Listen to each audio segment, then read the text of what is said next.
Welcome, everyone, to another episode of the Planet Nerdtooine podcast.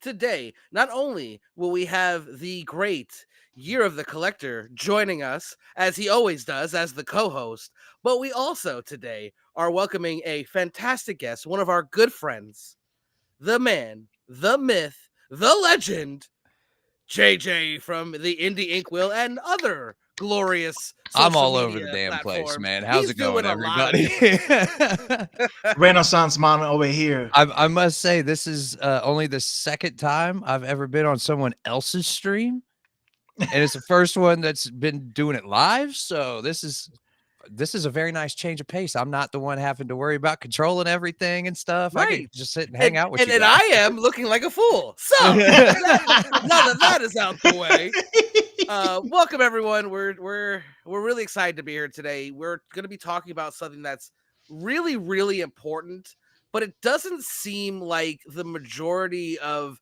the comic book community seems to either care or know.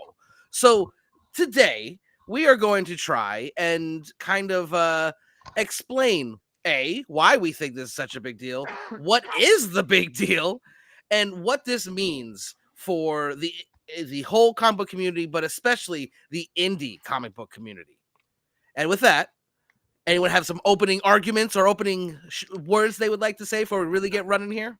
Yes, let me tell our audience, whoever is watching, what it is that we're talking about, right? And it's the fall of Diamond Distributors.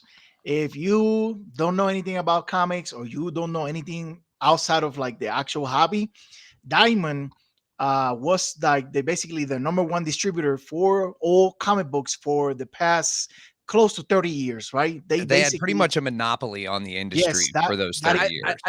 Isn't that it is closer the to 40 really though? Like It's right, closer to 40, yeah, but everything right. on the internet is saying 30, so that's what you guys are Yeah, probably gonna end because up seeing because online. I, I yeah, I know for me it's ever since I was born. You know what right. I mean? And I'm and I'm 100%. I'm, Yeah, I'm inching yeah, close to 40, so it's got to yeah. be. For our entire lifetime, every comic book was distributed, right, through Diamond, right? And when I say that, I mean everything you can think of, right? Like you'll find in the shelves of your local comic book store, your DC, your Marvel, your Image, your IDW, your Boom, your Archie, Dark freaking Horse, your everything. Archie, even Mhm. your DC Connect, your Marvel previews, Your uh, indie publishers went through Diamond. all of Yep. it, right? And like JJ was saying, they had a monopoly on the distribution, right? Um, and this is basically where my knowledge is gonna end when I stop talking here, because um, what I do know is um, you have your publishers, they'll print the book, and instead of like delivering themselves, right, they always have a middleman to distribute these books, right, these comic books. And that was Diamond for the most part, right? And what happens is, um, typically you've seen this in any other type of business. When a company grows so large that basically overwhelms and basically pushes everybody out and become a monopoly, they start over the years, they start to basically ease off or relax on their business policies, on their practices, right? They started Standards. to give preferential treatment or more of their attention and their efforts to their big customers, right? If you have a, let's say you live in, let's say, perfect example here, Colorado, right? The big fish here in Colorado is Mile High Comics, right? It's been around forever. It's a huge comic book store. Imagine like walking inside a Walmart, but it's Yeah, just I a was literally about comic to book say it's like a store. And Walmart Right, they're just for actually gonna comic be tied into collectibles. one of the rumors I'm gonna be talking right. about near the Okay, end of this perfect. conversation, Perfect. so Perfect. That was not planned. That was not planned. So imagine there is an issue with distributing, right? There was a limited amount of copies, or some books were not Got damaged. printed right. If you have to make an example right out of this, Diamond will give preference and will attend their big customer first, which, let's say, Maha Comics, right? Because they're a big face. They will order the most out of everybody else in Colorado State, right? And then they will address whatever issues the smaller stores will have, right? Or by the end of their monopoly, they would just completely ignore whatever problems or situations those small stores have, because it was like, well, they didn't get their books. We'll get to them eventually, or we'll refund them eventually. Let's worry about the big customers, Yep. our Mile High, our midtowns, our whatever big stores, right? And what happened when we got to COVID? Publishers, Everything's shut down. right? Everything shut down, Mhm. and publishers like Marvel and DC saw the writing on the wall when it came to Diamond, right? And what I mean by that is they saw that Diamond was going to go out of business if they continue with their practices, right? So they decided, okay, we want to separate ourselves from Diamond. How can we do that? We'll create a new distributor, right? And that's when Lunar, and I think the other one is called Penguin. Now, Mhm. Penguin Random House has been around for a long, long, long, long time in the book publishing side of Yeah. things, like So actual like novels and actual hardcover books. so Luna was the one that was created from Yes. scratch, right? Yeah. And then Marvel and DC and others have started to follow suit in 2020. They started to do businesses to distribute their books to Lunar and Penguin. So basically, um, Diamond lost basically their two big fishes. What's up, Cody Collects? Saying hi on the chat there. What? The big fishes, of course, Marvel and DC, they left, right? And ever since that departure, since that fallout, Diamond has been like on on the They've been on eh, life support for about on a 3 or free 4 fall, years, it on a feels like. yeah, Yeah. on a free fall, right? As soon as I think it was Boom or Image could um Yeah, distribute to somebody else, that was like they the did, final nail in the coffin for right? really, I think, is when Boom signed on with Penguin exclusively. Well, I think Boom technically, I mean, was bought by Penguin, clear if I'm not mistaken. It's a As for very complicated it's situation with all it's yeah, that. There's so many but contracts going back and forth with that situation. It's Right. hard to keep So track of what's this going is the on. state. yeah, This is the state of Diamond right now. They have been losing money, of course. Hey, Pepper, back then, what's up? Thank you what up? for They haven't joining just been us. losing money, they've been hemorrhaging Right. money. Every Yeah, quarter they lose money. Back to back to back, they just been losing money. So they have been downsizing. They went from having warehouse all over the country to now just the one warehouse. They fire people. They've been late on their books. I think my local comic book store here, Muse Comics in Colorado Springs, the owner, his name is George. He told me that Diamond deliveries have been late every yep, week for months, right? So that is and the short probably too. right. Yeah, not too long ago, I want to say when the week that Satana #1 came out, he got a wrong order uh, from Diamond. Like a bunch of his books went to another store, and his books and the other store's books got like distributed through multiple. It wasn't even like a 1-for-1 swap. It was like a like a really bad mixed up, right? So Like the worst golden ticket charade ever. And what's really the I think a lot of the biggest issue is that for 32 plus years they could just do that, because where else were you gonna go? there were There was nobody else. nobody Now else, and none and of now these with comic book companies had the money to distribute themselves. yeah. It just wasn't there. They didn't have the logistics support, they didn't have the infrastructure set up, all that stuff, which kinda leads us into where Diamond is at now, which if, Nerdtooine could pull up that first slide there, Diamond has pretty much completely given up. They've filed bankruptcy as of January 14th. And so they have until April 1st to find a buyer for the company, or they could just shut down entirely. So it's gotten to a point now where, okay, Marvel and DC and the bigger companies, they're probably going to be fine. They can afford to, they've already left Diamond, but Diamond owes dozens and dozens and dozens of companies a lot of money. Yeah. No, The total, I think I forget the exact number, but I know it is at least 46 million. I think it is. There it is, $46,764,299.86. Now that's all together, and that's only what they've reported so far. That's without any courts going in to actually do any fact finding. That's without any like lawyers going through and really dissecting who is owed what. It's insane. Yeah, this no, is Diamond saying what they know they owed. This is not a after This is not a being reviewed final from creditors, right? Because like yeah. people are gonna come up there and it's like, no, no, I know you reported you owe us, X amount, but it's technically this because it was wrong, and he's been collecting interest probably depending on what the deal was, right? If it was getting books to distribute and then pay back, if it was people that owe their old severance for being fired, There's rent. books that are still sitting in warehouses that yeah, need to be no, shipped that won't be getting shipped.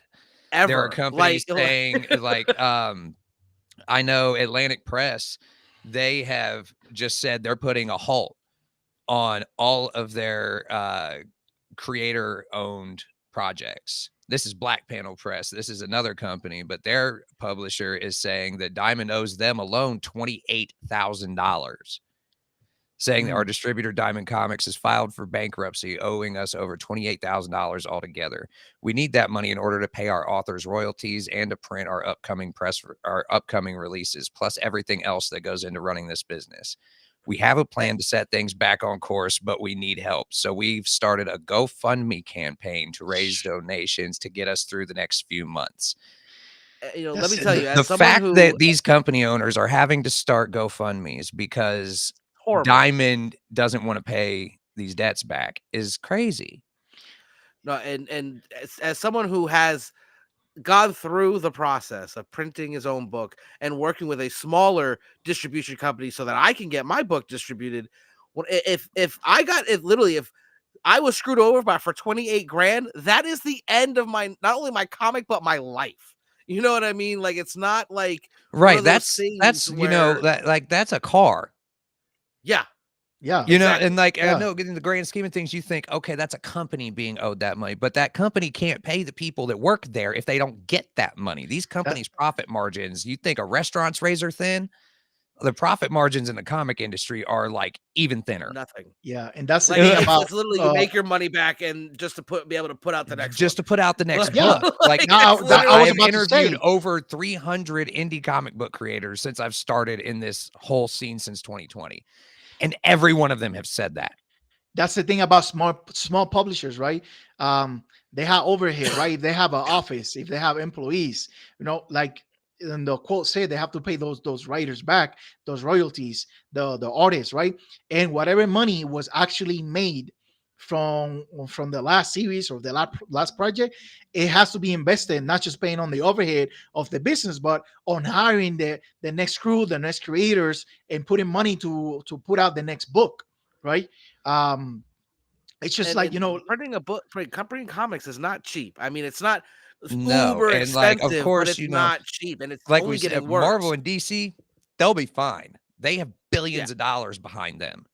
They're like, their books are going to come out regardless. Like, eventually they're going to get their system and set like perfect with Lunar. It's going to take a while to get as good as Diamond was at one point at doing this, but things take time. But it's the small companies that are really going to take a hit. Like, just with the Indie Inkwell, we've had 4 or 5 guests just within the last couple of weeks call and cancel because they don't know if their books are going to come out or not. Damn. Yeah. Not because they don't want to come on the show, or not because scheduling conflicts, just because they don't know if they should even promote their stuff because they don't know when it might come out now. Yeah. And I think that's part of the problem, like we were talking about before, JJ. It's because a lot of people seem to just go, well, Marvel and DC, and I guess by extension, Image they'll be fine. They'll find a way to get done. So Spider-Man ain't gonna go nowhere. Superman ain't gonna go nowhere. Nothing like that. But the problem is when the other companies start going away, you start getting stagnation. Lack of competition breeds staleness. And we're literally looking at that with Diamond right now. That is why we're in this position, because there Diamond was got no away with it for so competition, long. and there was no need. There was no incentive for Diamond to pay through on their bills and on their debts because nobody was going to hold them accountable because they were the only game in town. They still have to do business with them. Right. So yeah. So even if you're getting screwed over, if you want your books to come out, guess what? You got to work with us anyway. Like, Right. Yeah, and if anybody's watching, right, if you wonder why publishers didn't just distribute their own books, well, you got to pay for you printing. right. Usually, a comic publisher doesn't print their own books; they pay a printing Just company to do just that. imagine building There's the the trucks that logistics, have to the actually infrastructure. deliver the books. I was about to There's say you're yeah, gonna need a warehouse for storing. You're gonna need a place for printing. You're gonna need you're talking trucks. about millions and millions of dollars of Exactly. investment. Right. Diamond had the infrastructure to deliver throughout the nation. And I think overseas, they had like a sister branch or a sub branch of Diamond that they had to solve. Now it's its own thing in Europe, because they need to make some money, liquidate some assets to keep whatever business they have going. Um, but we've been talking about this for weeks, right? Me, Nerdtooine, JJ has been updating every Discord server I'm in with all the updates that come out, right? Like I'm not exaggerating, right? Every No, just the way you said it, though, you're like every single one that I'm in. These articles that I keep finding. Like, So. let me give you let's put it into context for people watching, right? Like, why is this is a big deal? Let's say Diamond owes, let's say IDW, enough money that if IDW doesn't get paid by, let's say, June, July, they'll go out of business because they need that money to pay. They need that money bills. for their bills, their overhead, their creators, their employees, right? Even if they downsize, they'll still have to like which they've all been doing. A lot of publishers have been right. So what happens? Their staff because there's no money coming in now. So what happens outside of those licensed IPs that they have, like Ninja Turtles, or maybe some of the Naruto licenses that they've been using to print out comic books with those IPs? Nobody else is gonna pick up outside of that IPs, right? Let's say maybe Marvel picks up the license for Ninja Turtles or for maybe Sonic the Hedgehog. But what about everything else, right? You're going to lose not just those titles, those series, but everybody that's working on those series that didn't get a chance on any other book because maybe they're new, or maybe they don't have the experience, they don't have the name recognition, or it's just their first project. Let's say all of those people are going to, be out of a job. All of those people are going to be out there with less opportunities, less ways to find employment through monthly comic books, right? So, like JJ was saying, that would create saturation because if you've been reading comics for more or less than than a year, you have branched out of your Batmans, out of your Supermans, out of your Spider-Mans, right? There is a whole spectrum that the indie scene gives you that you won't see in your mainstream comics, right? And if Diamond fails to pay your Image, your IDW, your Boom, your Dark Horse, your Mad Cave Studios, say the only goodbye to all of properties that. that they are going to start carrying are the ones that they can afford to carry, which means big IPs. So you're talking your G.I. Joes, your Thundercats, your Ninja Turtles, your Transformers, your Power Rangers, your your Walking Deads, exactly. You will have to stack those in, what makes more money to what less makes money. And let's say you love Thundercats. Good example. Thundercats is a known IP, but if it falls out of the top 10 that makes more money, it might not get picked up by DC or Marvel to get more comics, more runs out of that, right? So, well, I mean, even with this, another thing with the smaller press is Coffin Comics, man. They put out a lot of really popular, more adult-oriented horror books and stuff.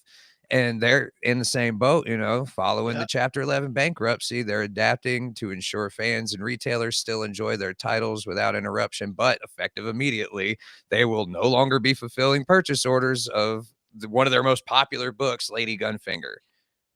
So they're going to be going direct to consumer now. So they're just bypassing the whole thing and altogether. And what's probably going to happen is they're going to have to spend millions of dollars to go and buy warehouse space, get trucks, get a whole shipping system in order. And it's not easy to do that.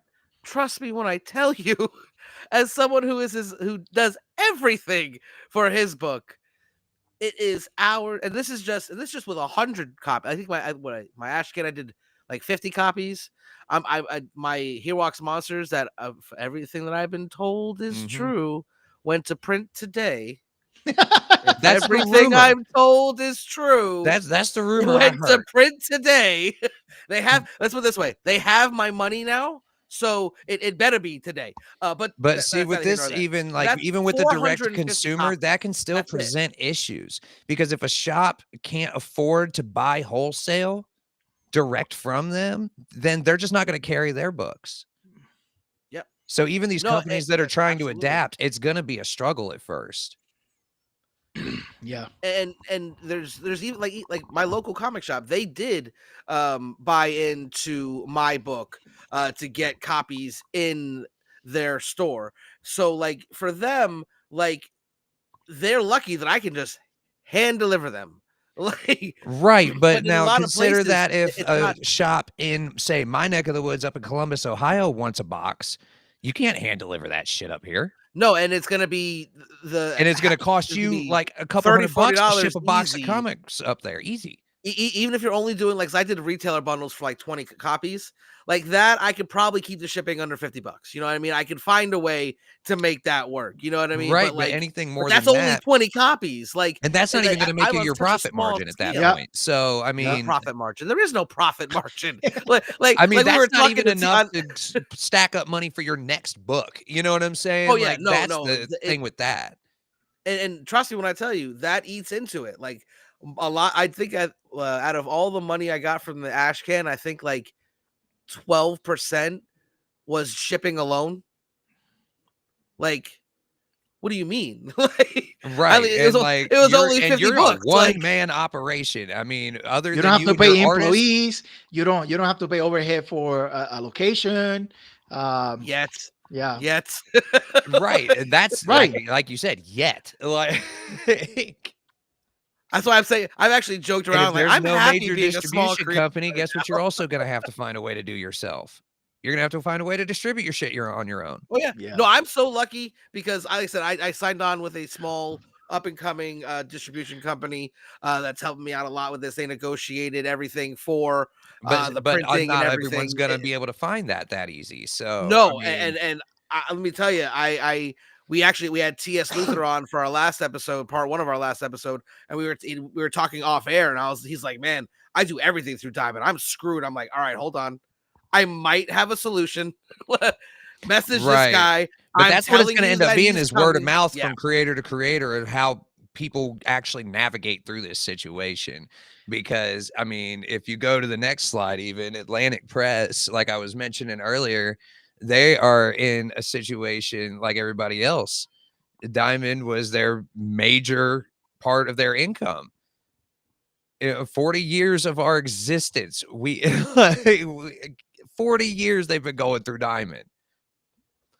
And now they have to, it says, unfortunately, this will impact our creator-owned projects. We may have to prioritize, may have prioritized things which can make us immediate funds that we can control their production and rights. In other words, for instance, we can do crowdfunding campaigns that will help stabilize our income, which we are unable to do with most of our creator-owned projects because we don't own those rights. So that's a whole company saying no more creator-owned shit for a while.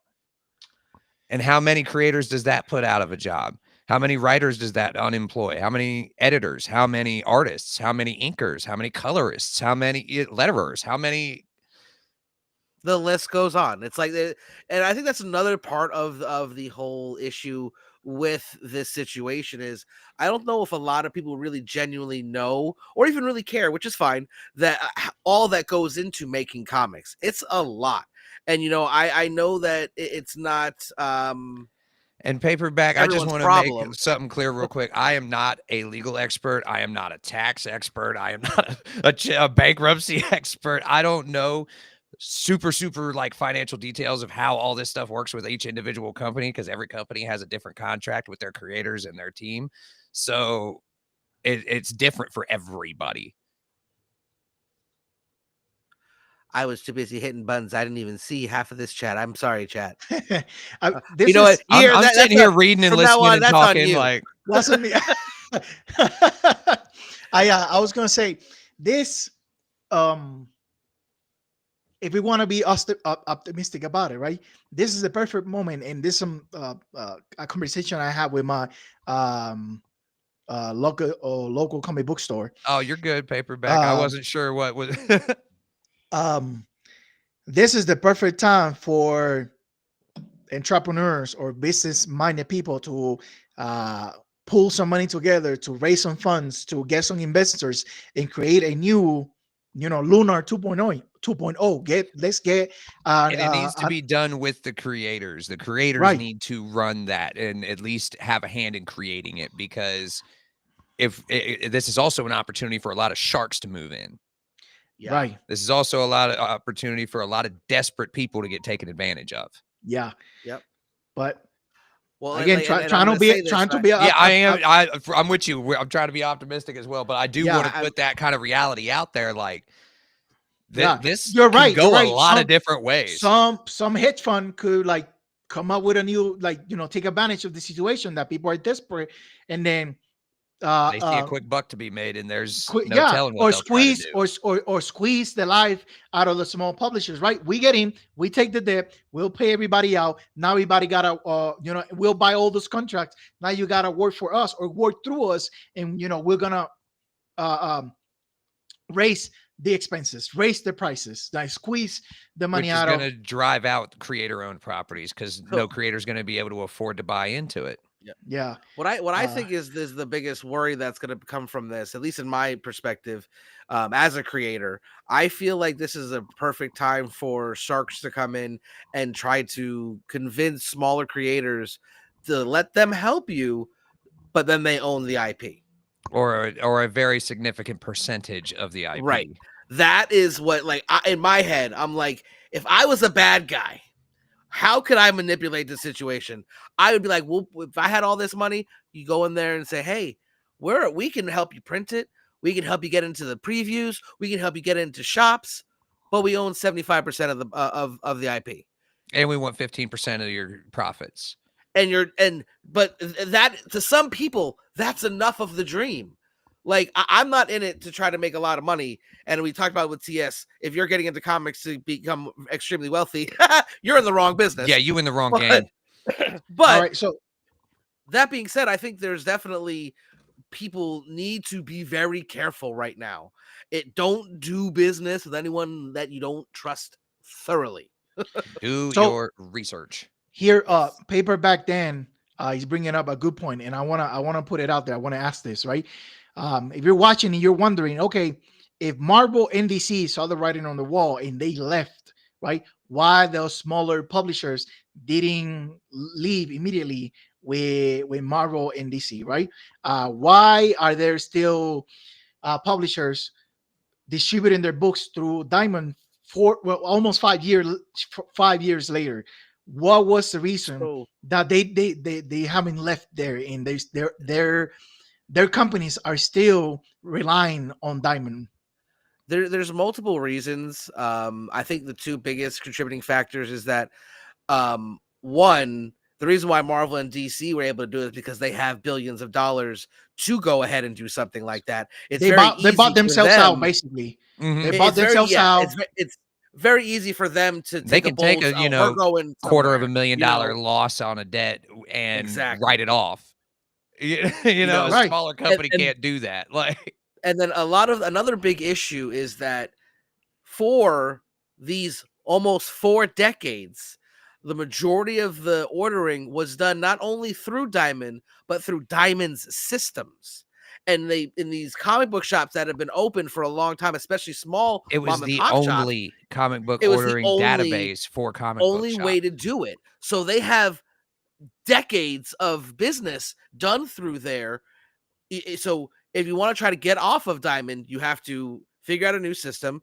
You have to try to find a worthy replacement, which a lot, besides Lunar and Penguin, it's really good luck. Non-existent. Like Non-existent. you got to There's basically a do it on your handful of own. teeny tiny little independent distributors, but even they can only do so much. Exactly. So it was much easier for a Marvel or a DC or even Image to be like, all right, we're just gonna take a shot and hope that for the best. If some of these indie companies take a shot and miss, They're that's done. it. Like that's I mean, good night. look at end of the dream. what is it? Blood Moon Comics. Blood Moon is that's a Oh my publisher that I've done God, a lot of work yeah. with. I've interviewed quite a few of their creators. They're good people over there. They do amazing horror stuff, and they're not publishing anything now. I think they made an announcement that they were coming back, like a year, 2 years ago, and now they say, Yeah, so what had happened was they had financial problems a few years back, right after the pandemic, and they went on a hiatus to try and secure some funding, do what they had to do to get it back up and running. They got back up and running. They started putting books out again, and then this crap happens. So they and not for nothing, but like as a horror comic writer, I was looking into them and thinking, you know what, maybe I was going to say at one point, I know you were in talks with them like, about stuff. So like I mean, I was literally like thinking about maybe if the ownership part is right, where I own the IP and I can do whatever I want, maybe I do sign on with Blood Moon Comics, right? and then, like, because they're a good company, they were reputable, they made sure their people got paid. Like everybody over there worked super fucking hard. Excuse my language, but you're allowed to swear on you get Planet 3 F-bombs Nerdtooine. for it says, episode. unfortunately, we are left with tens of thousands of dollars in unpaid invoices.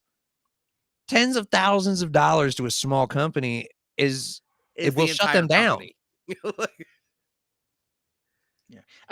Now they haven't said they're going under, but everything is on hold. Mhm. All their back catalog that they still have already printed and stocked, they've given over to another distributor just so they can sell it off and get rid of the inventory. But Man, that's sad. I mean, it's crazy.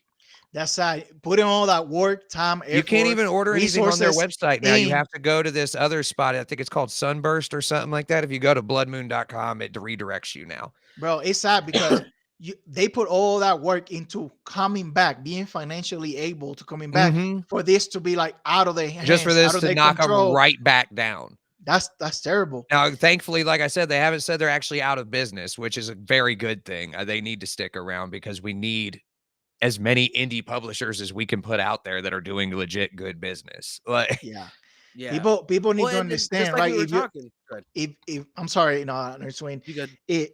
If you don't really pay attention to like who wrote what, who drew what, who inked what, who colored what, most of your favorite creators did not start like from the get-go at Marvel, at DC, or even at Image. They started at these tiny small press spots. They started at Heavy Metal Magazine when it was really small. They started at Image when it was tiny. They started at IDW when all they had was the Turtles. Most creators don't get a big opportunity to write at DC or Marvel from the get-go. Most creators, some of them, it takes them 20, 30, 40, 50 years to get over to those companies. Right? Some creators don't even never cross over to the big publishers. And some never want to, which is also great. I mean, that's why we need, like, the more indie publisher, the more indie comics you get out there, the more opportunities are there for creators.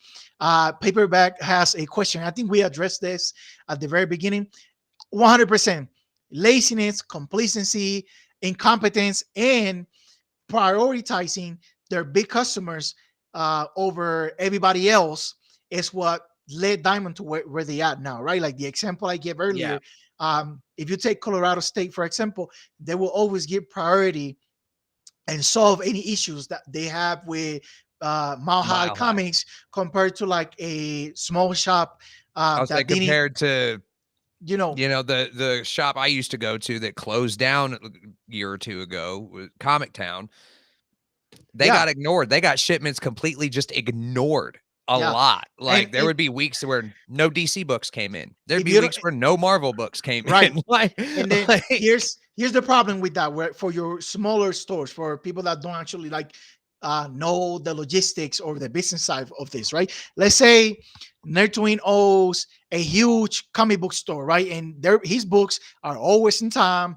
If there's any issues, if they get sold, quick, fast. Compared to, like, let's say JJ and me, we have smaller stores, we have small clientels, right? where it might take him a week to get a problem fixed, it's gonna take us like 3 Months, months. right? Let's say this week I didn't get my books on time, right? Um, I could have a small percentage of my customer base that will say, "Oh, okay, I'll come back next week and get my polls, get my subscriptions, or get my variants," right? But the people that just walked in every week, or new customers, or people that don't have the patience, they will go check on JJ's store on that same day, and And if if they don't see JJ, Batman on that shelf and they came in for Batman, they're yeah, not buying nothing else because they they'll wanted leave my Batman. store. They will They'll And leave. they're leave. coming Yeah, And to I just my lost a store customer where I exactly. because now have he thinks everything. Yeah. right, So because get now he thinks right. I'm never gonna carry Batman books because he So didn't have it last time I went in there, so why would I go in there looking for it this time? so guess Yeah. what happens? All of those books I sell to other people, all other people that are not subscribers. I bought. They're in my store, and they're just gonna sit on the stands, and they're more than likely they're just gonna end up in the back issues, right? And it is something that I didn't think about until my LCOs told me. Specifically, variant covers, your B, C, D, whatever your Yep. ratio, specifically your ratio of variant covers.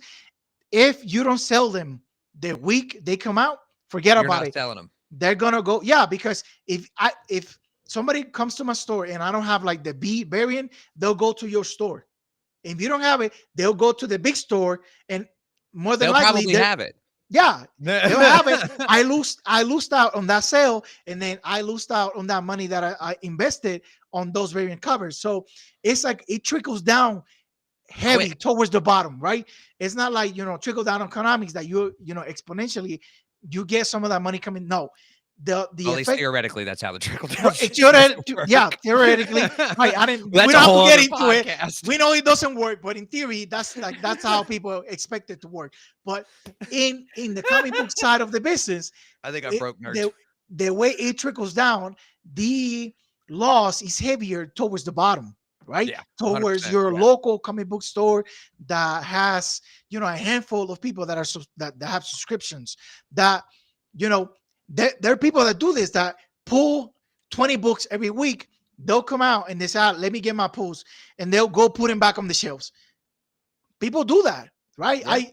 Right? I've watched uh it happen. I've done it. right. Like if I I don't wanted do the polls, so I've never Pichimoco, done it. bro, if I'm pulling X-Men, right? I'll get the main cover, and then I'll go to the shelf and exchange it for my Pichimoco, right? If it's not there, I'll be like, okay, I'll just keep whatever the A cover. It's fine, right? Other people will just put it on the shelf, go to the next store and get the variant that they wanted, right? Mhm. That's a loss. Why? Because Diamond didn't set the book on time. Right, and that person already went and found it at another shop. I'm not. We're not blaming the customer. Let's just be No, clear but about this is that. just the reality of This is how the reality of it, people right? are. Like, if I'm looking for something and I don't find it at one shop, I may even have loyalty to that shop. But if Right. they ain't got what I'm looking for, I'm gonna go find it somewhere else. Yeah, you can't expect the It's loyalty from the literally supply customers and demand. to save the back practices or the back businesses from the distributor. Yeah, You no, see it's what I'm not the saying? customer's job Yeah, to bail that out. yeah, In all honesty, that should be on that. All this is on Diamond, all of exactly. it. Yeah. That's all we're trying to say.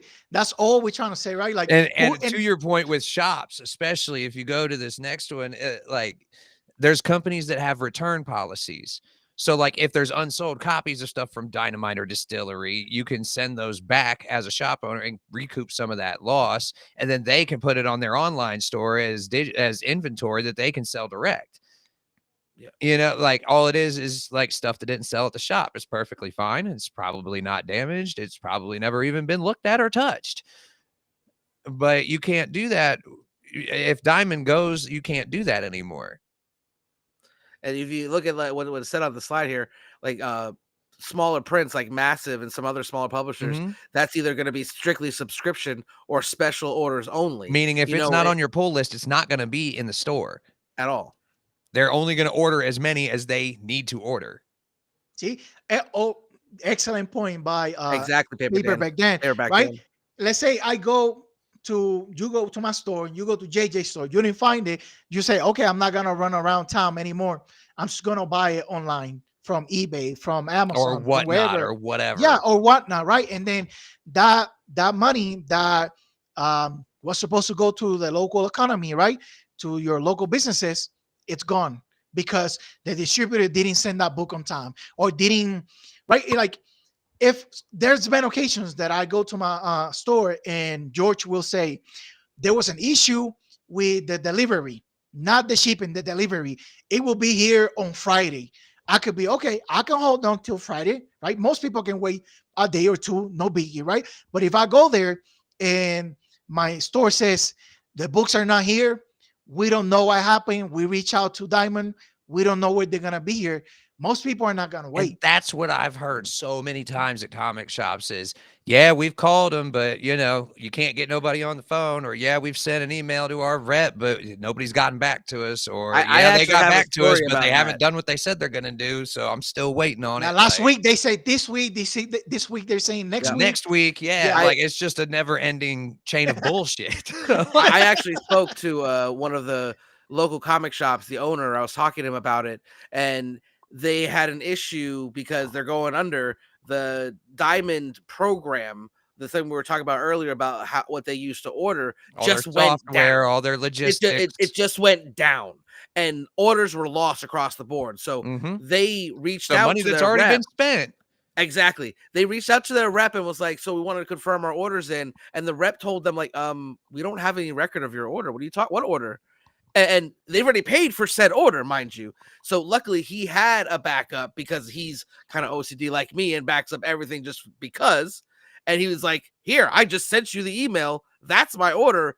Here's the number receipts. Showing that I paid this. And okay, we'll get it right out to you. By the way, real quick, I just noticed what shirt you're wearing. Yeah. That's my shirt. Yeah, I forgot I ever even made those. Yeah. JJ used to have this online shop. I don't know if you still have it. And it should be up still. I don't know though. I haven't looked at it in a while. I should probably check that and see if there's any money in there. JJ over here sitting on a bill. Right. I don't even know about it. I doubt it, but hey, it'd be nice. Yeah, he's speaking of money, shit like I did the research and found a list of everything they've reported that they owe to every single publisher, and it's a lot of money. This is all from MSN.com. I didn't call these places and ask. So this is just the numbers I could find. But these are small companies. And the fact they owe this much money to some of these companies is insane to me. Let me put this into context really quick, right? Almost $250,000 to Oni Press. So here's the problem for small publishers, right? They declare bankruptcy. Once the creditors start to pull in money from Diamond to pay all these bills, the order of business is the first people to get paid is who is owed the most to who is owed the least. And you're not getting the full amount. You're going to get a certain percentage on the dollar. So you're probably going to get like 25, 35% if you're lucky of what you're owed. Right. Because they first have to dispose, use whatever money they have available, and then they start liquidating. Thank you. Their warehouses, their shipping trucks, their equipment, their I know they make money from selling their branch in Europe, so that money is already probably invested in paying the debt, right? If you are a smart publisher and you depend on a couple $1,000s to survive for the next quarter, you're not next in line. You're probably bottom of the list. I was going to say, for a perfect example, look at Blood Moon. We talked about them earlier, how they have to completely shut up shop for a while. Exactly. They're only owed $8,000. if they depend exactly, they depended on that $8,000 to To pay continue their team, to pay for printing, to pay to get their to, books out yeah, on shelves. to keep the lights on. Yeah. $8,000 compared to other people that owe almost $250,000. That $8,000 could have kept that small publisher in business for at least another quarter, right? Like, And how do they you owe not gotta Battle get that Quest money, No, hold on, hold on. $1,100? How do you It, owe it, Battle Quest it, $1,100? it bro. definitely, $13 to Band of Bards. You can't Yo, pay They're a $13. brand new company. How do you already owe them That's it. money? Like, you know what? I'm about to pay that debt for them. I'm a right, five man of like, You want Get him on the like, I've phone. $15? reviewed I a couple got of their you. books. They put out good, real interesting stuff too. It's real Come on, different man. stuff. Like, it's But like, like come on, guy. You can't $8,000 pay is a really not $13 bill. eight That's grand. I Really can is pay a not $13 bill lot. and I got $10 in my bank account. How you do that, man? This listen. information is from MSN.com. We're So, gonna have the links. yeah, in every the slide we have, replay. there's a source done. from the information is coming from. Also, in the description, I sent Nerdtooine all the links where I found all this, so you guys can go, and I'm sure you can probably find even better, more information than I did. Yeah, like I said at the beginning, JJ, the reason we have JJ here, number one, is because we love him and we missed him. And number two, JJ has been I've on been top. trying to follow He's been, this yes. so closely. Listen, I'm in like, I don't know, like 6 Discord servers. I share like 6 Discord servers with JJ, and he be like keeping everybody up to date in every single update, news, article, anything that comes out. And we haven't that's even showed regarding- you guys or talked about everything that's Right. going on. There's still Dark Horse and Boom that are owed a bunch of money. Then they're having to deal with layoffs. And like, I mean, it's insane. It just goes on and on and on. It's basically, there's not a single comic book creator that is not affected by this at some level. Yeah, That's we're it. not here ringing the bell saying the comic book industry is over or this is the collapse but of this the is comic going to book be industry. a real blow to a lot of small companies. Exactly. This is gonna hurt the Which indie is scene. my specialty. I'm kind of the indie guy. This is gonna hurt the indie scene, and when you lack, even like I said, our show has gotten hurt by it because we've had guests cancel because they don't know if their books are going to come out. books that are already done, right? Books that are done. Books that are already done, right? And in some cases, it's like a 5-book series that's done and ready to start coming out. But everything's on hold everywhere right now, basically. So, yeah, I'm not going to put as a names and things out creator- there. I don't want to put people's business out there. As but a creator, I want to say how hurt that would make. I have my first book getting printed. I'm working. I'm one of the few, because I'm such a small creator, both in stature and in appeal. don't let the close up fool you. Right. That's why trying I'm to so make big, himself because- look bigger than us because we're tall. Me and you are both 6 foot or taller. So. But yeah, so I am just one book in. I'm working on my second issue. If I had 5 issues and I was just told by my publisher, listen, we don't know what we're gonna do. We don't know when it's gonna come out. We're sorry. Just hang tight. And that publisher currently owes you money for those books you just gave them. Yeah, that's but one. It's not their fault they can't pay you because they have to wait for Diamond to pay them. These if you look at it, also piles of cash laying around. It's not like you can just go, fine, if you don't want to do it, I'll put it out myself. And I would say 99.999% of cases, you've already signed a contract for them to be the ones who print it. I'm sure there's always exceptions to the rule. I'm not going to say it's across the board. Right. And I'm sure there's small companies that would be willing to let people out of their contracts in extenuating circumstances. But they're not, most cases, you're not just able just to go crowdfund it yourself. They might let you crowdfund it. Like I know SourcePoint a few years back, they were letting a few of their creators do, like, listen, if you can get the money to print it and do everything, we'll publish it. And if it doesn't raise the money, then the route sorry. That a lot of these things go now. I think because you and me have been talking about this since we met, basically. Yeah. Nerdtooine. I mean, you've talked about it with me too on multiple occasions. The crowdfunding, it works. Yep. I mean, it's sad that you have to, basically go on the internet and beg your readers for money. I'm living proof that it works. But the good side of that is the people who are paying you that money actually care if your book comes out. Yes. You know what I'm saying? Like the people that the way I look at it is you're with a GoFundMe or something or a Kickstarter or whatever you're going to use to promote your shit and try to get people to back you. Those are the people that actually want your book, and they're not trying to just buy it to resell it or to make a penny, make $1 off it. Because they think it's going to be a it collector's item, or exactly. or some big company wants to slowly steal all the rights away from you so they could turn it into a freaking cartoon later down the line or something. That sucks, by the way. Right? Yeah. Or a crappy stop motion video game or something like that.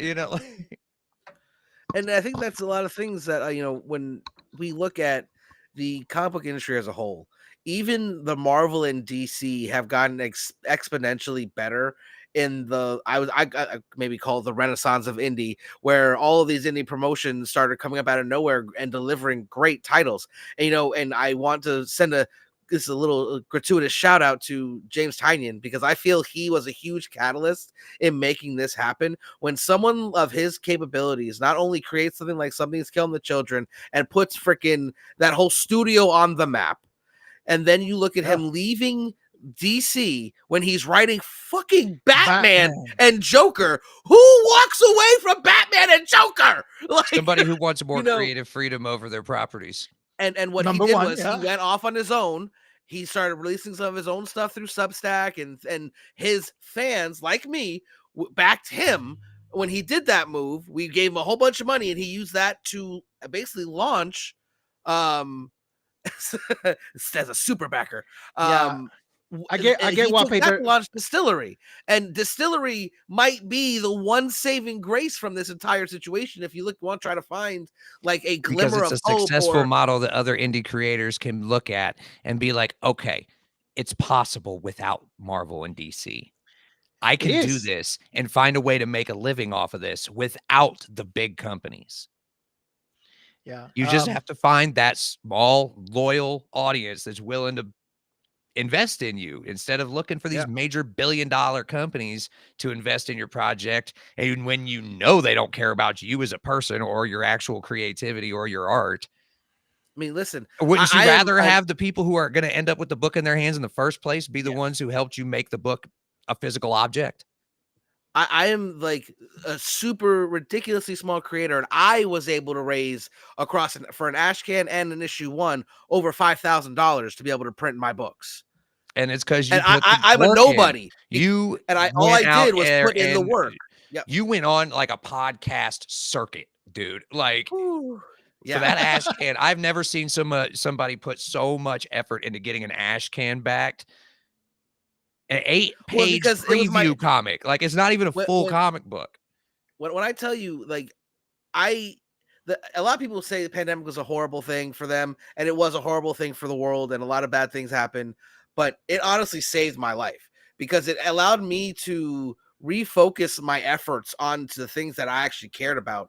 And when I first met you, JJ, and you, I was just starting that creative process to write my book. And once it I think at first you only messaged a few of us to tell us about it because you didn't want everybody else to be like, bro, it's never going to work, bruh, you're wasting your time, bruh. Like, and I still got that from the people you think you Stan Lee, bruh? Like, I'm the first Nerdtooine, bitch.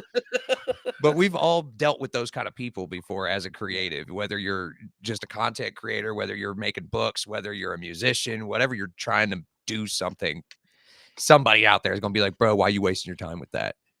The market's oversaturated, bro. There's right, bro. There's no way. I'm like, okay, well, then tell that to Nerdtooine's book that is a horror book with zombies in it that's still getting a bunch of attention. Tell that to me and Longbox with our independent comic book podcast that is now 10 subscribers away from 1,000. Go to the Indie Inkwell YouTube and please subscribe. You guys would do that. Oh, that would be so epic. We kind of consider ourselves like cousin podcasts. Like we're every other week. So like when they're on, we're off, and when we're on, they're off. So Well, like and we plus, and Nerdtooine has been a guest host and a guest and a Yep. panelist on our show multiple times. it's like my second home. It really is. Like, we love having you over there. You were our first guest. But it's Oh, that right there is what is going to take to get the indie side of the comic industry over this is fans and readers actually putting their money where their mouth is and supporting these creators that they say they love so much. Let me say this. Yeah. And this is ties into the question that Paperback Dan had, right? He said, I feel like crowdfunding is dangerous because how long until that well dries up? Okay, let me say this.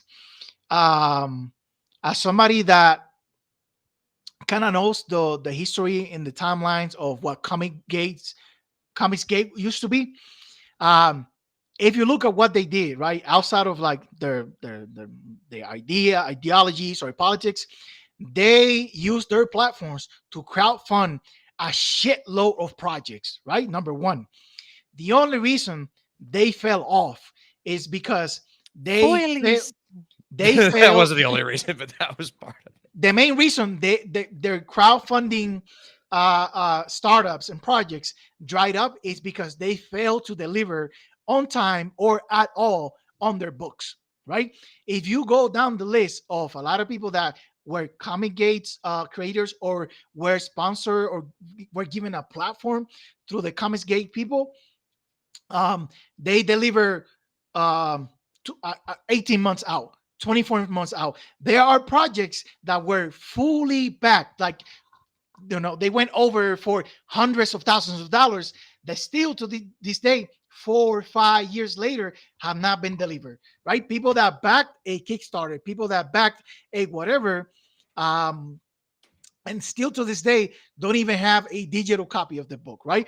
That is the main reason that their entire platform fell off the map, right? Because it's not Well, and about the that's why quality. now people struggle to get backers on Kickstarter mhm. because people remember that. They Yeah, remember getting it burned. was it was back to back to back to back creators that just were not delivering on time, and it's not because they have like just the exact right amount of money and they have to come out of pocket. No, there were projects that, you know, they were Some asking of them for, were let's like say, 100 grand past what they yeah, there needed. were projects that needed 8 grand or 10 grand to put out 1 or 2 books with all the little extra, additional stuff that they promised.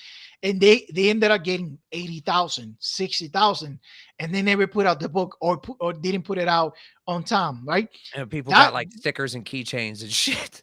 yeah, those things, those experiences that backers had is what dried up that well for that platform, right? People like Nerdtooine that never went on a platform as big as that was able to raise through Kickstarter enough funds to put out 2 projects, right? And they were delivered. um if what I'm trying to say is, if creators put out projects and they deliver on time, that will, you know, earn the trust and confidence of the customers and the consumers to not only back them in the future but promote their stuff, right? Because Mhm. Yeah. if I like your project, loved it, but it was late by a year, you think I'm gonna, you know, for your next round or your next iteration, the next project, I'm gonna ask my friends or family or people that follow me, right? Tell them on my platform, hey, Nerdtooine's putting another book. You might want to check it out. You might want to support it. No, no, right? If I have some integrity or some Right. full Have any disclaimer, shred of integrity, you're right? not going to direct your friends, family, or viewers Right. to go and give somebody money that's not going to give them their end product. Exactly. Yeah. So And The now I reason do want I to say, believed in the beginning that Nerdtooines was going to be good was because I knew how much passion he was putting into it before anything even got announced. and I, we also saw the The the project progression of the work going into yeah, it. yeah, because he will hit you. It's like, hey, this is page 2. Right. What you take a and look he at will this. say, Bro, I get tell me. raw pencil sketches in my DMs, okay? Like stuff that doesn't even have ink or a background yet. Bro, Nerdtooine would say, hey, this is page 2. tell me what you hate about it. I was like, whoa, bro, calm down. Right, but that's it's the right question asked slightly the wrong way. You know, Right. it's not what do you hate about this? It's hey, bro, what do you think I can improve on? You Nah, gotta When, be I nicer hate to it. I bro, know you hate yourself it. sometimes. when he came at me like that, I already knew there was something he didn't like. So I had to say, I had to identify on my own, and they say, okay, bro, this is a little It's off. almost like talking to your girlfriend and she's trying to tell you, no, nothing's wrong, but she's sitting there and won't look I'm at you. fine. Like, I'm fine. and now you just have to figure out what you did wrong Basically, that's how with no that was information. the dynamic. No, man, but yeah. So I Well, hope that answers your question, paperback. Then, like, and yes, Paperback, Yeah, we tend to ramble also, on when we're answering questions. yeah, I there also are do people that think are still willing to back projects as long as those creators deliver right Mhm. on time. If Forget I about know the that I'm gonna get quality. the Yeah, book, I'll back anybody's stuff, yeah. really. Forget about the quality. Forget about if it's good or not. The main thing is they have to deliver on time, right? Because even if it is your first book and you don't think it's like that great or whatever, at least finish it and put it out and give it to the people who backed you. I was just about Because to. it's I see where just like Paperback's going. with videos or music or whatever, when you first start doing something, the very first thing you're going to do is probably going to suck. But that's why you So, ask people for input. That's why you improve things. That's why you know what I'm saying? Like you tweak here and there. so Nerdtooine, to the first thing he ever sent me didn't look that great. But by the end of the fucking, or I'm sorry, God, my language Ooh, is horrible so we today. I got don't know one why. left. We gotta We got use a it 3 limit, wisely. right? Yeah. All right. All right. limit. I'm gonna keep that third one in the back pocket just in case. Oh, you are But not stealing that from me like Wolverine would do to Deadpool. No, you are not. No, but to oh, answer Paperback Dan's question, I see exactly where he's going. That's what I was going to speak on. So his basically saying that if these bigger names start moving over to crowdfunding, Crowdfunding. it's going to. Oh, that's not supposed to be there. So hold on. I was like, what is this transition? What's going on? oh yeah, that's That another was a quote horrible. from. That's a quote we We'll, didn't end up able to get to we'll because I get don't to want that to in a keep us second. here So all here, night. here we go. So I do agree that if these bigger names and indie presses start going onto Kickstarter, it's going to make it harder for smaller people to actually get their books out there. And one thing I think to say to that is, you're right. You're 100% right. But what it's going, I think and It's this gonna is make me everybody as the step their game creator. up. Thank you. I was and me as a creator, I'm going to try to spin this in the most positive way as I can. There's going to be a lot of people More that may not competition is make not it. necessarily a bad thing. I think there's going to be a lot of people that are going to either shape up or ship the hell out. Well, And I and think also that one might thing be you'll good, find as a but creator in this industry, and one thing I've noticed as a media person in the industry is the indie side is not as competitive with each other as you would think. yes, well, because we all kind of Many want to see indie each other's creators succeed. are super supportive of other indie creators. Like you will probably get your first couple books backed by more other creators than you will actual readers. That's a good example of that is I was showing my wife. There are like these European creators that have like made their way into the market here in America, right? Like you have people like Maria Love and people like Loana Vecchio that are basically translating their work into like an American comic book format through Image, right? And you see all the time that Maria Love and Loana Vecchio do variant covers for their projects. Like they support each other in that way, right? And that's just one way to do that. So yeah, I agree. Indie creators don't be stepping on each other's necks to prosper, right? Mhm. They're all coming up. They're all on the come up together, if you will. Yeah.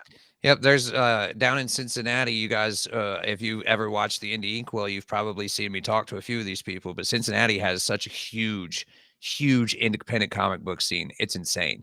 They have festivals, they have focus groups, they have, they have meetups and they have draw and drinks and they have, all these cool events, but it's all to help support each other. They formed a big coalition. They do theater, they do magazines, they do anything they can do to help boost each other. And I think we're And just going to start that's seeing a awesome. lot more of that happening because people are going to realize almost nobody can do any of this on their own 100%. Trust I mean, me. even Nerdtooine, he had to find an artist. Trust me. He had to find somebody to print those suckers. You know, you like he had to have somebody teach him how to use Restream. He had to No, I didn't. I just woke up and knew how to do that. There's a But standard, that's my point. Like, and I it's had to have horrible in somebody me. teach me how to do this. I had to have somebody donate me my first webcam. You know, like it's nobody does this 100% on their own. No, and I think that's one saving grace. If we are going to try to find some silver lining, is that I think all this really means for us who love indie comics is that we actually got to show that we love indie comics. We can't just say we love indie comics anymore. If you're either going to create them or buy them or back them, whatever your lane is, Yeah, it's we time to have to step up show up. and support the industry that is struggling. Like, if we don't want to see it go away, we have to help keep it up. It's not our responsibility to save it necessarily, but we do have to do something to help. Yeah, I think we may not be the ones controlling it, but we got to at least have a hand on the wheel, if nothing but to hang on for dear life. Yeah, because I mean, if the indie side of things goes away, what's the point of my show? What's the point of your show? What's the point of you making books if you can't distribute them? You know, I mean, what's the point of Year of the Collector doing stuff for Nerd Initiative if there's nothing to do reviews on? Like, I mean, So basically what he's saying is, please help us save the indie comic community so we don't see grown men crying. I was saying, and this was like, I think I partially suggested this episode, or me and Kyle kind of, you know, meshed ideas on it because we're like, we saw it happening long before a lot of people did. Yeah. We've been seeing this coming since the pandemic because Diamond never recovered from the pandemic and we knew something was going to happen. I just don't think we expected this in particular to happen, but I expected publishers to start dropping indie people is what I expected to start happening. And Diamond just dropped everybody. So we're out. Peace. Right. Like, and I keep coming back to this, and it's because there's competition. Granted, this is a dark time, this is a scary time, but at somewhere these are the times along to breed this innovation, line, though. This is when new things are going to pop up that make things better. And that's that can go for everything happening for everybody worried about all the other craziness in the damn world right now. Like, what do you mean? The world's perfectly calm and sane everywhere. What do you mean? Once again, that's a whole other podcast. But like in general, though, like these kind of things, everything's fine. Right. As the dog sipping coffee while the room burns down around him. This is fine. This is fine. But I think at the end of it all, though, it will be all right. Because what this is going to do is it's going to scare everybody for a while, but then indie creators will do what indie creators always do and get stubborn and refuse to not put their stuff out. You're not stopping me, some bitch. Right. So it's going to be all right, but we definitely have to help if we're able to, like, buy a book from somebody. If you can't afford a book from somebody, buy a sticker from one of the characters in their book. Buy, like, you know, something. Donate $1 to their PayPal, like something to help their next book come out. Because if you like the book, talk about it. Spread the word. If you like reading these, review, then we need to help the creators out who are trying to keep us entertained. Yeah, anything helps, really. Anything helps. Yeah, no, and that's so true. Like, when you talk about just getting books funded, every little bit helps. People are like, oh, well, he's almost close to the goal. He doesn't need my $10. That $10 helps. Every single little bit. Because even if they've already reached the goal, that extra $10 can go into making the next issue better. Yep. To pay for maybe a better letterer or a better artist or whatever the case may be. You know, like. Me too. Or, you know, better material, better quality paper, better whatever. Like, yeah. No, again, I keep wanting to say it's not cheap or easy to make comic books, to sell comic books, to distribute them, get them in stores, the amount of steps you have to take, getting to conventions, like so you can talk about it to that's people a and whole get. other podcast. Oh right my there. God, yes it is. But when it's if we all just We just kind thought of of like 5 new episodes for your guys' show just in this one conversation. if we want the comic book industry as a whole, but especially indie comics to succeed, find small creators, give their comics a chance. If you don't, we're not saying if you don't like it, don't just spend the money because. But if you like it, keep going back because they'll keep Look for delivering. interviews on people's shows, not just reward your mine. I'm not faith. trying to make this just a big long commercial for Indie Inkwell at all. Even though we do interview some really awesome creators, and you should go check It's totally them out. fine if there is a long. But no, like there's a lot of podcasts doing what we do now, and there's a lot of amazing creators out there that you just need to look for. Yep. So okay, so we try to keep these episodes at around an hour. That's a lie. That's a lie. I said try. I didn't say we do. We don't Come try. on. We don't when was even the last try. time any of us had a podcast don't. that ended on time or started on time? Okay, well, hold on. Technically, part 2 of episode 2 was under an hour. We had to break it up into 2 parts, but it was technically under an hour. Well, this one was not. But we had a lot of stuff to talk about. It's a big issue. Yeah. Well, I was gonna say, since we're at the hour and 10-minute mark, do we have any final monologues in regards to this, or last? I think I've said everything I can say as a person that just on the media side of things. Like, go support your favorite indie creators. Go to a local book signing and meet your indie creators because they go to the small comic shops all the time trying to push their books. Most of them are super awesome and nice to talk to. If you're a scared, shy introvert, so are they. Yeah. No, One thing I've noticed is even the big name comic book creators who I've gotten to talk to, a couple of them, they're pretty introverted, shy individuals. Dan Jurgens didn't say much when I interviewed him for GalaxyCon. And that was I recorded all those interviews and all those panels I did that weekend. And a lot of those people, I had to kind of pry teeth to get them to give me more. You know, we got to fill up some time, guys. I remember I saw that and it surprised me that Steve Orlando spoke more than Gianni Paquet in that Burn. Because Burn, I didn't say I was told some before crazy that shit. panel by a couple of people who worked at the convention. They're like, Steve Orlando will try to take over your panel. Shout out though, Steve Orlando. You did not try to take over the panel. Everything you said was relevant. He dropped a lot of true bombs that I yes, still to this day. He spoke his mind, and that's what I want every guest to do. Yeah. Every person I talk to in an interview, I want them to not be scared of their publisher, and he was definitely not. Bro, he was shitting on DC and Marvel, and he's employed by both now. So, but he wasn't scared to call out the BS when he saw it, you know, like. And some people from that interview that in the comment section didn't like what he had to say about certain topics. And those are mostly fans who are on the more misogynistic side of things, you know? Yeah. Sweetie. Because there was a whole conversation about Wonder Woman, and it was like a whole Wonder Woman panel. So of course it was a conversation about Wonder Woman, but out to JJ, he had a panel with for Wonder Woman topic, right? Steve Orlando, Gianni Paquet, and John Byrne. Mm-hmm. That's crazy. Was there somebody else? There was. I can't even remember who was on every panel because I had 7 panels in 3 days that I only had 2 days to prepare for. Right. It was ridiculous.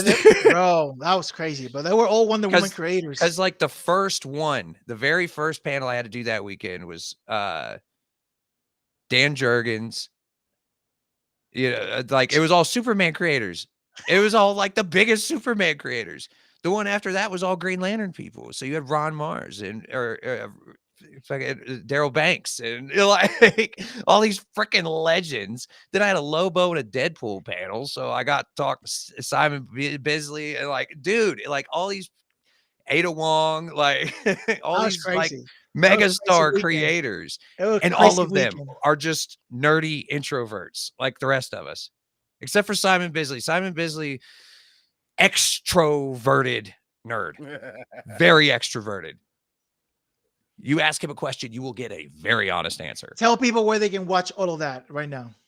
On the Indie Inkwell YouTube channel, it is now called. I've rebranded all my social media. It is now no longer JJ's Comic Stuff. It is the Indie Inkwell, although it will still appear as JJ's Comic Stuff on certain pages because certain apps are lame and won't let you change your name after you've had it for so long. Yeah, So you can great. find all that stuff there. It's all in playlists. Every interview I've ever done is on that channel. So you guys can go check out all kinds of awesome indie creators and chats with bigger name creators. Go follow, like, subscribe, everything in the Indie Inkwell in all social media platforms. Nerdtooine, last words. Last words, famous last words. Well, let's start off with JJ. Thank you very much for joining us today and for providing all this great information, sourced information. Like you gave me slides, bro. Like that. That's not something a guest normally does, and I want to thank you thoroughly. I'm a very prepared individual, man. I don't like to go into something without all my information. So and we appreciate that. Also, like I said, I'm not an expert on any of the stuff we've talked about today. I'm not a legal expert. I'm not a bankruptcy expert. I'm not a tax expert. I'm not even very good with math. Okay. Just in general, but I'm good at research. So. And definitely give JJ a follow. Check out the Indie Inkwell. If you want to check out the interviews that he was talking about, besides the panels, I was the very first ever guest. He was on episode 1, Inkwell, I think episode 12, 1. I think episode 26, episode 38. I've been a co-host, a guest, and a panelist. I love their content. Like I said, they're basically like a cousin podcast to us. When we're off the air, they are on the air almost the exact same time on the same day. We have been on a bit of a hiatus recently because people have been canceling episodes because they don't know if their books are coming out. So bear with us while we keep trying to find new guests. For the record, I am available. Also, well, you got a new issue coming out soon anyway, so we're gonna have to talk again regardless. It's working. It's working. That's gonna be working. That's gonna be a pretty epic one. There's some reveals I know about that I can't say yet that I'm excited for. So, and then also got to give a shout out to Year once again. Thank you, my friend, for joining me on this journey as we relaunch Planet Nerdtooine. Well, I guess launch Planet Nerdtooine. So make sure you follow Year. He does a great segment on all of our episodes where he calls "What is Year's issue?" and he just picks an issue of a current run and we just talk about it. Because I kind of bogarted today's episode. Sorry, everybody. No, that's good. We planned. I was like, listen. You ain't give me a break this week. This is what we're doing. We ain't gonna have no segments. But this is only the second time I have not been the one doing the interview. So you want to talk about having a break, man? This is lovely for me. Thank you for everyone who's been in the chat for this whole time. Paperback Dan, thank you so much for all your great comments.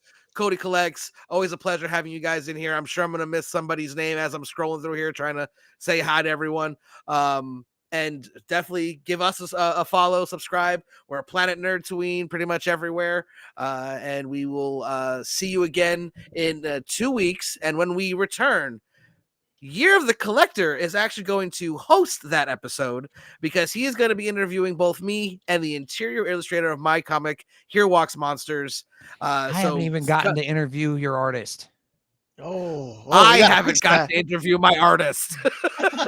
we gotta fix that. Somehow I have not gotten to interview Martin yet, and I'm like, hey, listen, have your people call my people, and I have my people call his people, and we go get it lined up. All right, but I gotta say, I just gotta let you know, my assistant, he's got ADHD. And he forgets things, so it's gonna take a while to get this set up. But I guarantee we'll get this set up. No, it's okay because mine also has ADHD, and somehow those always work well together. That's why it took so long to get this episode going. But until next time, everyone, thank you so much for stopping by and stay nerdy, my friends.